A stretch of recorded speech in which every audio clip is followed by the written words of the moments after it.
Hi everyone. Let me try to get this thing on.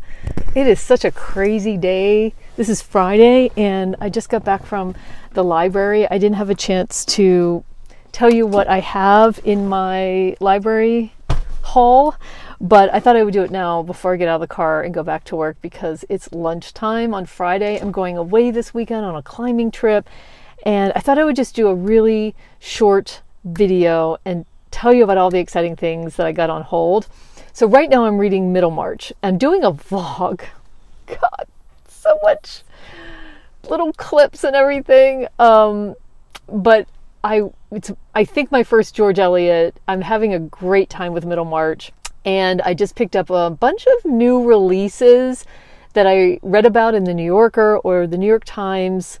And then there's I think a couple books that were one or two books that were written a couple years ago.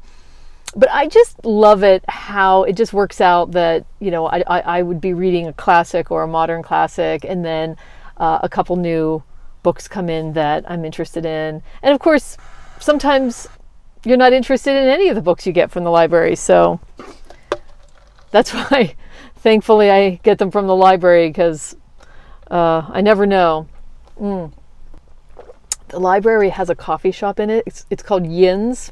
Yin's is like a local way of saying you guys here in Pittsburgh. It's a little watery now, but whew, just the kick that I needed. Okay, let me just show you these really quick. Not a lot of explanation because I just want to give you some quick takes on these. But isn't this a beautiful cover? I think that's why I reserved the book, but it does look interesting.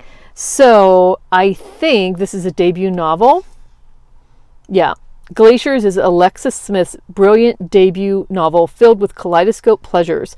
Using prose as clear as pure cold air, Smith moves the narrative vertically as well as horizontally, each ticking minute yielding more insights into a young woman's life revealed over one single day.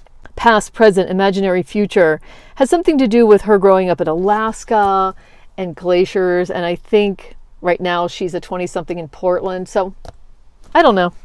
It's done by Tin House Press, and it's an unusual size, and I love it. I just love it. Okay, Snow Road Station. Let me remind myself what this is. Oh yeah, Elizabeth Hay is a Giller Prize winning author of 6 novels. And she also wrote a memoir. Let's see. In the winter of 2008, as snow falls without interruption, an actor in a Beckett play blanks on her lines.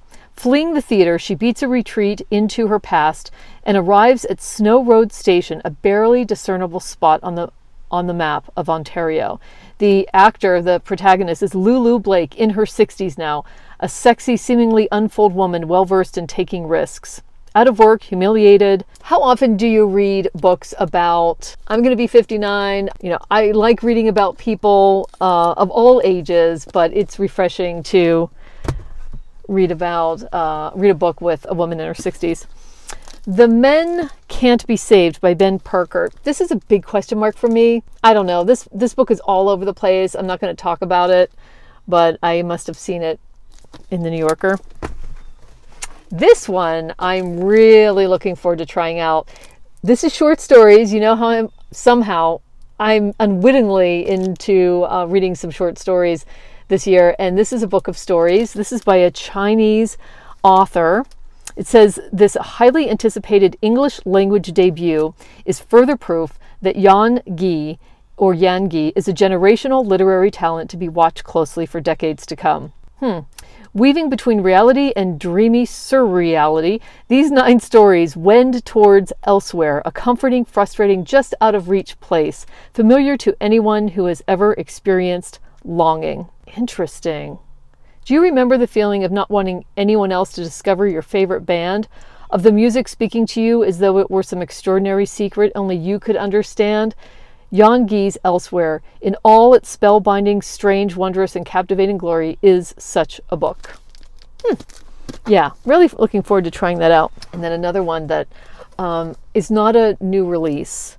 I think this came out. This is Richard Wagamese, 2002. And I think he's passed away now. And this book is a memoir in letters to his son. So I haven't ever read Richard Wagamese. I've heard a lot about this author, and I thought this would be a really good place to start. It's called Walking the Ojibwe Path. And it says, Ojibwe tradition calls for fathers to walk their children through the world, sharing the ancient understanding that we are all animate and inanimate alike, living on the one pure breath with which the Creator gave life to the universe. In this intimate series of letters to the 6-year-old son from whom he was estranged, Wagamese fulfills this tradition with grace and humility.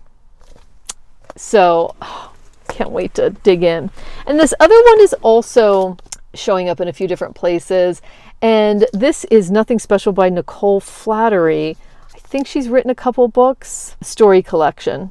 She's an Irish writer, but she's written the story of a very young woman that in New York City that becomes one of the translators of Andy Warhol's recordings that he would make every day, and he had, I think it was a number of people transcribing them.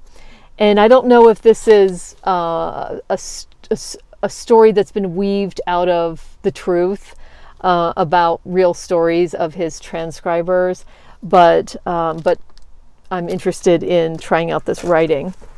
And then the last one. This one is from 2020. And it's got a lot of glare on it, but it's called The Caretaker. I don't remember why I reserved this book. It's by Doone Arbus. Doone Arbus is somebody who, this is a debut novel? Wow. Doone Arbus's debut novel is a kind of mystery about who we become, what the absent leave us with, and why. Following the death of a renowned and eccentric collector, the author of Stuff, a seminal philosophical work on the art of accumulation, the fate of the privately endowed museum he cherished falls to a peripatetic stranger. Isn't that a weird word? I love it. Who had been his fervent admirer. In his new role as caretaker, Dr. Charles Alexander Morgan, this restive man, in service to an absent master, at last finds his calling. I have no idea why I reserved that book, but who knows. Anyway, that's it.